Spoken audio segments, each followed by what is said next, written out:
Yo mga idol, kamusta? Sports Talk PH nga pala. Ang reaksyon ni Haney, pag-usapan natin yan mga idol.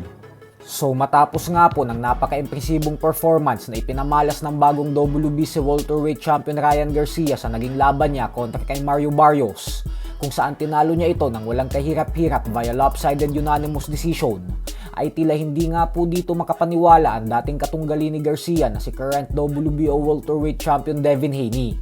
Agad po kasi itong naglabas ng kanyang reaksyon sa social media, kung saan sinabi nito na kumbinsido umano siya na muling gumamit ng pinagbabawal na gamot si Garcia dahilan kung bakit magandang performance na naman ang ipinakita nito ngayon. Naniniwala po kasi si Haney na ang malinis at walang daya na Ryan Garcia ay yung bersyon nitong lumaban kay Rolando Romero, kung saan wala itong lakas at nagbistulang isang pangkaraniwang boksingero lamang. Dahil po sa paglabas ng reaksyon ni Haney ay ang siyang dahilan kung bakit inuulan ito ng batikos ngayon, dahil mukhang binabangungot na naman daw ito ng mga left hook ni Garcia habang nanonood ng laban kanina. Posible din umano na nagsiselos lang si Haney kasi bidang-bida na naman si Garcia ngayon sa mata ng mga tao. Kumbaga ay nasasapawan siya. Ganun pa man ay ilang minuto nga lamang po makalipas manalo ni Garcia ay agad itong sinugod ng VADA sa locker room habang nagdidiwang. Ito po ay dahil agad siyang kinuhaan ng dugo para sumailalim agad sa test. Nang sa ganun ay masigurado na malinis at walang daya si Garcia sa laban na ito. Sa kabilang banda naman mga idol ay hindi nga po naitago ng Mexican knockout artist Oscar Duarte ang kanyang pagkakadismaya matapos makansela ng kanyang dapat na world title fight kontra sa IBF Junior Welterweight Champion Richardson Hitchins sa co-main event ng Mario Barrios versus Ryan Garcia. Para po kasi sa mga hindi nakakaalam ay 4 na oras bago ang kanilang nakatakdang sagupaan ay inanunsyo ng kampo ni Hitchins na hindi na matutuloy ang laban. Gawa ng nagkasakit daw ito ngayong araw.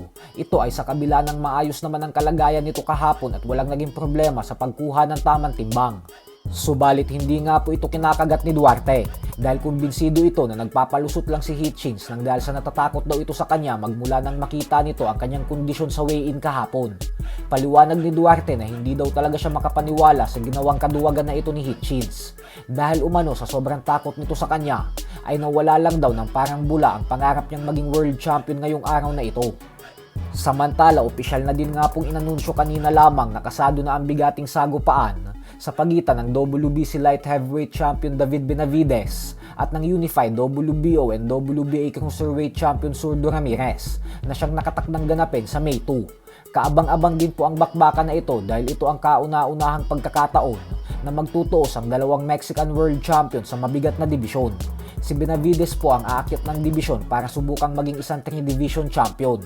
Ganun pa man ay nangako naman si Benavides na pagkatapos ng laban niya kay Ramirez ay agad din siyang babalik sa light heavyweight division para sagupain sila Dimitri Bivol at Arthur Beterbiev. So hanggang dito na lang po muna tayo mga idol.